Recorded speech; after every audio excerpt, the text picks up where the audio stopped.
Like the video, subscribe to the channel and press the bell icon for latest video updates.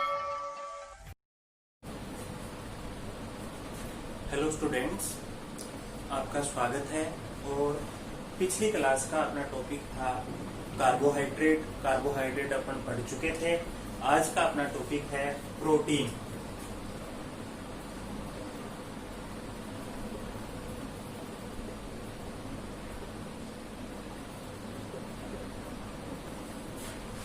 अपना topic क्या है? Protein. और protein क्या होती है?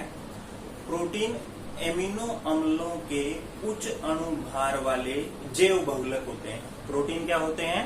एमिनो अम्ल के उच्च अणुभार वाले जैव बहुलक होते हैं जो जीव कोशिकाओं के अंदर पाए जाते हैं।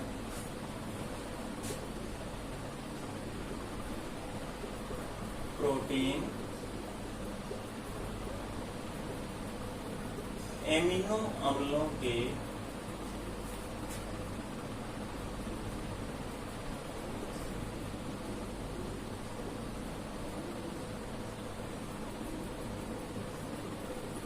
उच्च अणुभार वाले जैव बहुलक होते हैं। प्रोटीन क्या होंगे? एमिनो अम्ल के उच्च अणुभार वाले जैव बहुलक होते हैं। और कहाँ पाए जाते हैं? ये जीवित कोशिकाओं में पाए जाते हैं। जो जीवित कोशिकाओं में पाए जाते हैं। कहाँ पाए जाएंगे? जीवित कोशिकाओं में। और प्रोटीन शब्द जो है, प्रोटीन शब्द एक ग्रीक शब्द से बना है। ग्रीक शब्द क्या है? प्रोटियाज।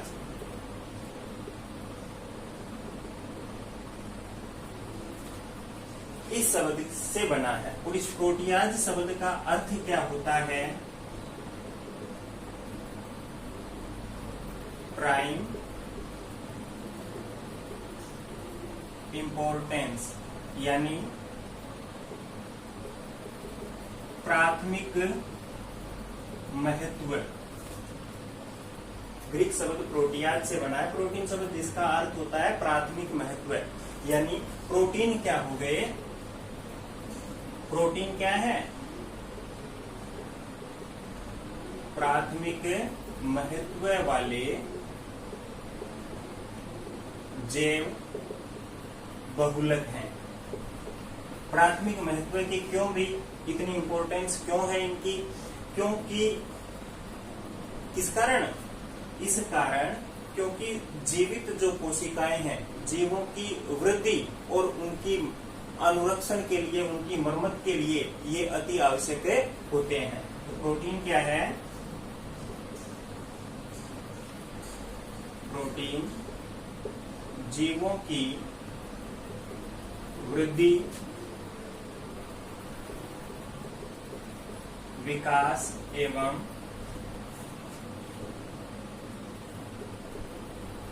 अनुरक्षण के लिए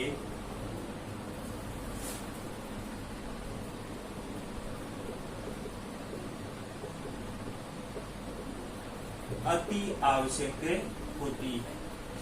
प्रोटीन क्या है? जीवों की वृद्धि, विकास और अनुरक्षण के लिए अत्यधिक आवश्यक है। और प्रोटीन जो है वो जीवधारी, यानी जीवधारियों के बाल, त्वचा, नाखून,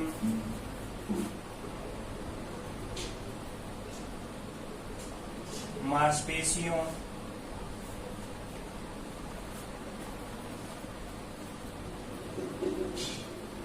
तथा कुछ हार्मोनों के अंदर प्रोटीन है वो पाई जाती है। और वनस्पतियों की तुलना में जीवों के अंदर प्रोटीन क्या होती है? अधिक मात्रा में होती है। प्रोटीन किसे कहेंगे? प्रोटीन है वो एमिनो अम्लों के उच्च अणुभार वाले जैव बहुलक होते हैं जो कहाँ पाए जाते हैं? जीवित कोशिकाओं में पाए जाते हैं। और प्रोटीन शब्द जो है वो एक ग्रीक शब्द प्रोटियाज से मिलकर बना है। और प्रोटियाज का अर्थ क्या होता है? प्राथमिक महत्व। यानी प्रोटीन क्या है? प्राथमिक महत्व वाले जैव बहुलक हैं जो जीवों की वृद्धि, विकास और अनुरक्षण के लिए क्या होते हैं? उत्तरदायी होते हैं। इसके साथ प्रोटीन जो है वो जीवों के बाल, त्वचा, नाखून, मांसपेशियों और कुछ हार्मोनों, इसके अलावा हीमोग्लोबिन के अंदर भी प्रोटीन है वो पाई जाती है। इसके बाद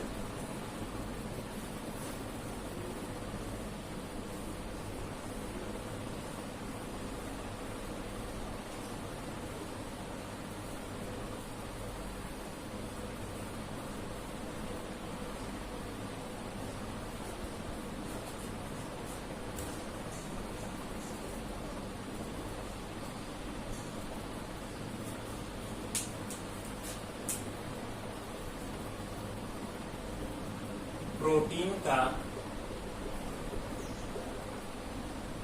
संगठन।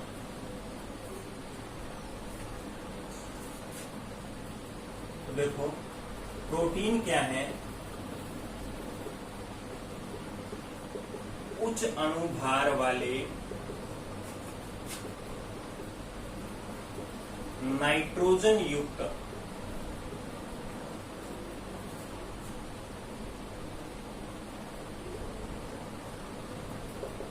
जैव बहुलक होते हैं। प्रोटीन क्या है? नाइट्रोजन युक्त। और इनमें प्रोटीन में देखें तो कार्बन, हाइड्रोजन, नाइट्रोजन, ऑक्सीजन आदि तत्व प्रधानता से होते हैं, मुख्य रूप से पाए जाते हैं। इसके अलावा कई प्रोटीन के अंदर फास्फोरस, सल्फर और आयोडीन भी पाई जाती है। जब किसी प्रोटीन का हम लोग आंशिक जल अपघटन करें, प्रोटीन का क्या करें? जल अपघटन, आंशिक जल अपघटन। आंशिक जल अपघटन करें तो अपने को पेप्टाइड प्राप्त होते हैं। क्या बनेगा? आंशिक जल अपघटन से पेप्टाइड। और फिर पेप्टाइड का और जल अपघटन करें तो अपने को एमिनो अम्ल प्राप्त होते हैं। यानी प्रोटीन किसकी बनी हुई होती है? एमिनो अम्लों की। प्रोटीन का जल अपघटन करवाया तो पेप्टाइड, और पेप्टाइड का जल अपघटन करवाया तो अपने को क्या प्राप्त होगा? एमिनो अम्ल प्राप्त होते हैं।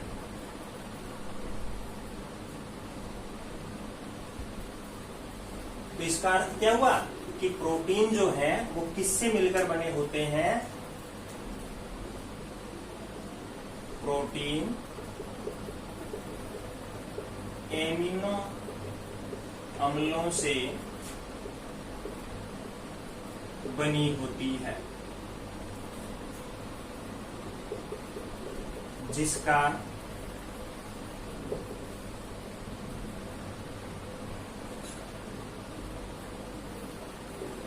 अणुभार 10,000 से क्या होता है? अधिक होता है। यानी इसका अर्थ क्या हुआ कि प्रोटीन जो है वो एमिनो अम्लों से मिलकर बने होते हैं। इसके बाद अपना नेक्स्ट टॉपिक,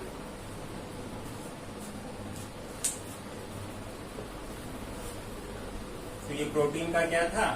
संगठन।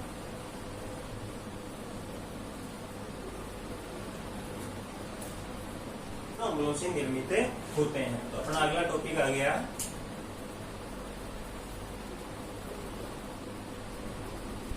एमिनो अम्ल। एमिनो अम्ल क्या होते हैं? ऐसे कार्बनिक यौगिक जिनमें एमिनो और कार्बोक्सिलिक समूह दोनों पाए जाते हैं वो क्या कहलाते हैं? एमिनो अम्ल। इसे बोलेंगे ऐसे कार्बनिक यौगिक जिनमें एमिनो व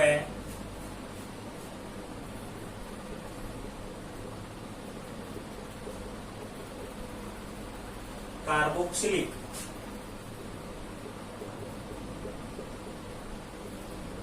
समूह पाए जाते हैं। एमिनो और कार्बोक्सिलिक समूह पाए जाते हैं, वो क्या कहलाएंगे? एमिनो अम्ल कहलाते हैं। उन्हें क्या बोलेंगे? एमिनो अम्ल। और एमिनो अम्लों का नामकरण देखें।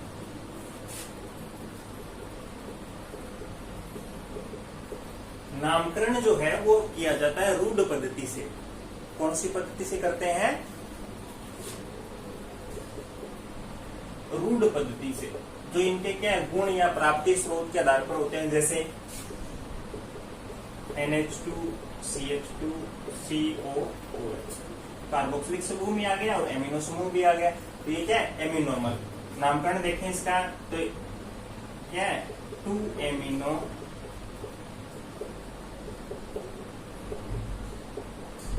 एथेनोइक अम्ल। इसको आयुपेसी नाम से ना जानकर इसका नाम रूढ़ पद्धति में ग्लाइसिन, और ग्लाइसिन नाम क्यों है? क्योंकि ये क्या होता है? स्वाद में मीठा। स्वाद कैसा होता है इसका? मीठा। मीठा स्वाद होने के कारण इसको क्या बोला जाता है? ग्लाइसिन। और एमिनो अम्ल जो है, प्रोटीन जो है, कुल 20 एमिनो अम्लों से निर्मित होती है। वो देख लेते हैं कौन कौन से एमिनो अम्ल है।